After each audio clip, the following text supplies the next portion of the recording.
Mateo is a nice man. Dagdag din ni Mommy na hindi ko alam kung ano ang basis niya at nasabi niya yon. Nice? Paano siya naging nice? At paano kung mabuntis ka? Hindi naman sigurado. Isang beses lang naman yon.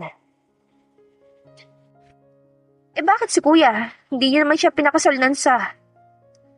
Tumigil na ako sa pagsasalita dahil masama ng tingin na kuya at mommy sa akin. Pinagkakaisahan na naman nila ako and daddy didn't do anything for me right now. Hindi na ako nagsalita pa ulit. Ako na nga lang ang gagawa ng paraan. Mag-exercise ako para gumana ang utak ko. Kailangan matapos na tong problema na to nang makabalik na sa normal ang lahat. Napagod na ako at lahat pero wala pa rin ako maisip. Nagpalit na lang ako ng damit at natulog. Wala talaga akong gana. Pati yung gusto kong simulan na business ay hindi ko na naaasikaso pa. Kinapa ko ang aking tiyan nang maalimpungatan ako. Thank God, that was just a dream.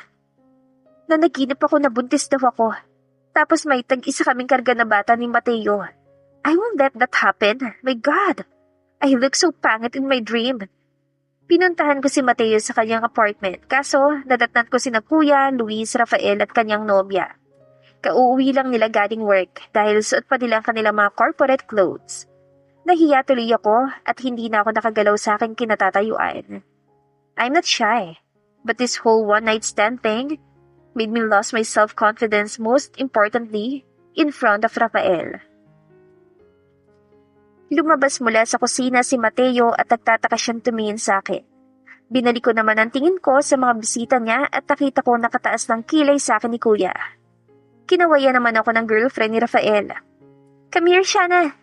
Dinadalo mo ba ang fiancé mo? Fiancé? Oh yeah, fiancé ko nga pala si Mateo. Ang dami na pala nakakaalam ng nangyari, nakakahiya. Pabalik na lang ako mamaya. Sagot ko naman. Hindi makatingin ng diretsyo sa kanila. Kaso, bago pa ako makalabas ay nilapitan na ako ni Mateo. Hinawakan niya ang aking braso at marahang hinila. Mamaya na lang. Mariin kong bulong sa kanya. Hindi naman ako nagpunta dito para makipagkwentuhan. Nagpunta ako dito para kausapin siya tungkol sa wedding namin na hindi dapat matuloy. Kaso, natulak na niya ako na paupo sa upuan. Wala talagang ka-gentle-gentleman na lalaking to. Meron silang mga pizza, fries, chicken, soft drinks, and canned beers. Soft drinks ang iniinom ng girlfriend ni Rafael dahil hindi daw ito nagiinom, habang mga boys naman ay beer. You want some beer? Alok ni Mateo sa akin. Lasing ka bang tingin niya sa akin? Sumimangot ako, kaya hindi niya tinuloy yung pagbukas ng hawak niyang beer.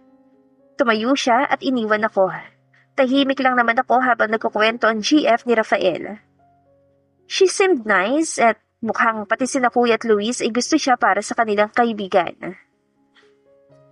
Nilapag ni Mateo yung isang maliit na container na may lamang fruits at isang bottled water. Nagtataka tuloy akong tumingin sa kanya. Hindi ka kumakain ng pizza, so how did he know that? Kumakain naman ako ng pizza at potato fries pero once a month lang siguro, kapag cheat day namin ng mga girls. Nagkatinginan kami ni Kuya ngunit umiwas din ito agad at pansin ko ang pag-iling-iling niya at ang multo ng ngiti sa mga labi. Hindi ko ginalaw ang binigay ni Mateo kaso binuksan niya ito at inabot sa akin. Nakatingin sa akin sina Rafael at ang GF niya. Nakangiti ang mga ito sa amin, para bang binibigyan nila ng meaning ang ginawa ni Mateo. Samantalang ako naman ay naiirita dahil alam ko naman na pakitang tao lang to. Inabot na ng 7 p.m. ang pag-uusap nila. Mukhang wala pa silang planong umuwi. Bored na ako. Hindi ako makasabay sa kanilang usapan while Rafael's girlfriend looks okay naman. Nakikitawa ito sa kanila and madami ding nasasabi. Pati si Mateo ay nakangiti habang nakikinig dito, pero nang makita ko nakatingin sa kanya, ay agad na wala ang ngiti nito. What? Tanong niya. Inikutan ko lang siya ng mga mata. Nang tumayo si Kuya ay tumayo na rin ako. Gusto ko nang umuwi. Nagsasayang lang ako ng oras dito. Alis na kayo? Tanong ni Rafael. Yap, baka hinahanap na ako ni Mami. Sagot ko naman. Hindi ako pinansin ni Kuya samantalang dati kapag umuwi siya, hihilahin na rin niya ako paalis. But today, he's so different. Nakakaiyak. Hindi na ako baby ng family namin. They're not treating me like a princess anymore. Akala ko ba may sasabihin ka? Tanong ni Mateo. Doon pa lang parang nakaramdam ang ibang mga kasama namin. Tumayo na sila at isang iglap lang, kami na lang ni Mateo na iwan dito. You're drunk na, kaya I'm going home na. Beer lang yon, hindi naman yung nakakalasing.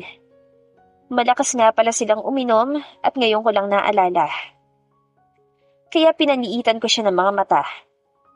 Are you drunk that night? Alam mo ba na ako ang katabi mo nun? Nagsalubong ang kanyang kilay. Iyan bang pinunta mo rito? No. May naisip na akong paraan para hindi matuloy ang kasal. Hinilot niya ang kanyang ulo para bang hindi siya komportable sa usapan na to. Hear me out. Singhal ko dahil tinalikuran niya ako. Ano, sabihin mo na. He started cleaning the table. Sabihin natin sa kanila na, nakabuntis ka. Nagtaas siya ng kilay. Hindi sila maniniwala. Sabi naman niya. Nagpunta siya sa kusina at bumalik na may daladalang garbage bag. Why? Hindi nga sila maniniwala. Sabihin mo yan sa kuya mo. Baka maniwala sila. Let's try pa rin. Tapos ako sasabihin ko na may gusto rin akong guy. Si Rafael? He scoffed. No, I have a boyfriend at long distance kami. You do have a boyfriend? Seryoso at masungit na ang mukha. Yeah? Namewang ako at gumiti. Oh, salubong ang kilay na tanong niya. Si Rimo? Nakangusong sagot ko naman. Tinalikuran ulit niya ako kaya nilapitan ko siya. Napansin ko na nangingiti ito at parang natatawa. What's so funny? Nothing. Mag-isip ka pa ng ibang paraan. Galingan mo magplano, yung hindi palpak. Plan that will end this engagement and that will make us end in bed. Mapang-asar pa niyang sabi. Hoy, I will never ever do that again.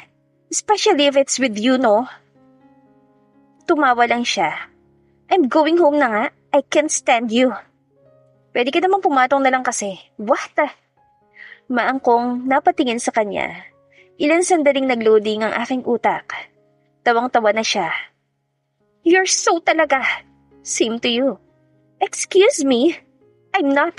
Uuwi na talaga ako. Kaso may naalala ko kaya bumalik ako. You need to help me pala. Dapat hindi makakuha ng appointment ang mami mo doon sa designer. And why would I do that? And bakit ba hindi mo gagawin? Bakit parang gusto mong makasal sa akin? He sighed. Ang kawalang interest niya sa pagtulong sa akin upang hindi matuloy ang kasal ay nakapagpagalit sa akin. Lahat talaga gagawin mo for the money, no? What are you talking about? I heard you and your lolo. You're so greedy. For the sake of money, you would do everything even if that will make my life miserable. Gumalaw ang kanyang panga at naging seryoso ang kanyang mukha. Binigyan ko naman siya ng seryosong tingin bago ako lumabas.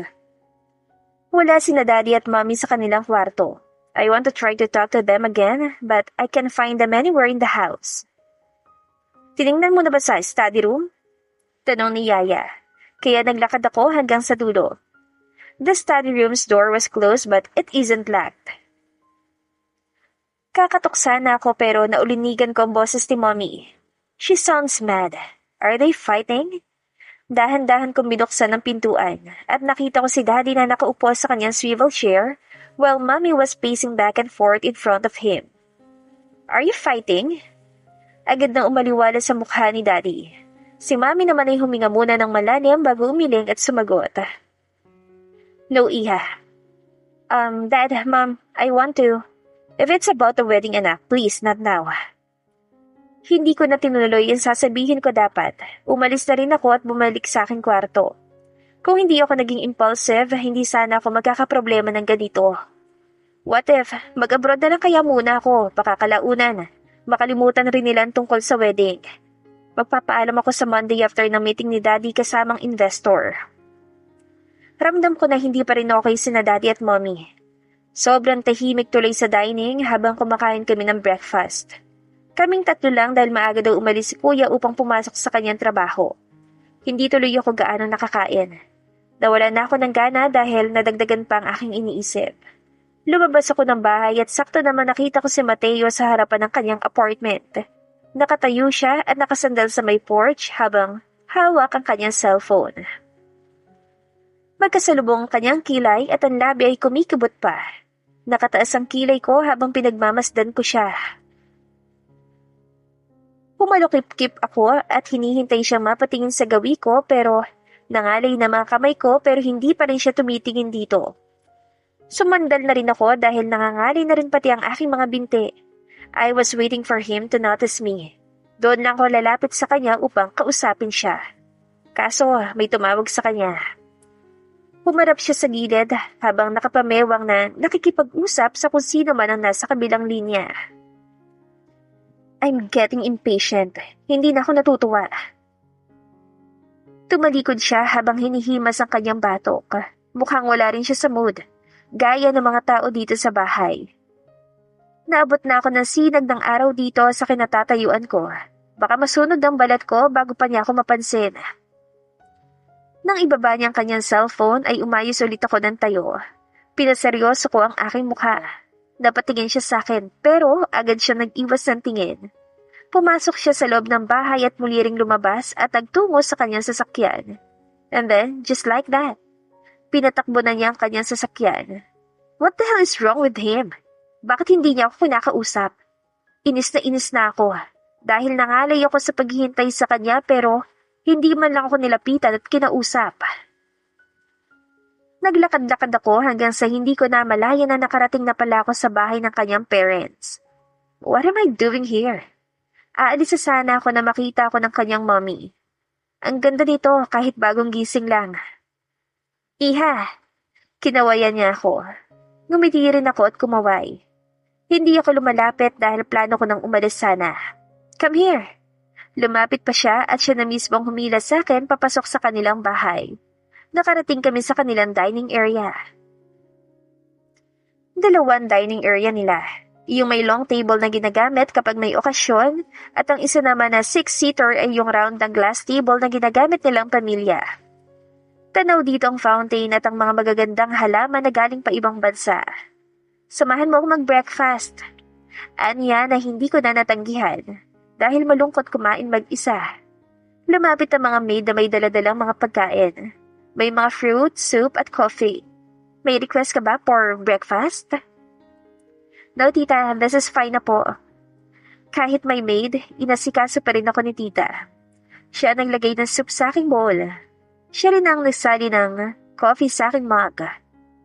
I kind of feel special but I know that she's treating me like this because of my engagement to her son. Engaged. Everything was so damn fast. Here I am suddenly getting engaged with Mateo. Naalala ko na naman ang ginawa niya sa akin kanina. I know that he did that on purpose. He's avoiding and ignoring me.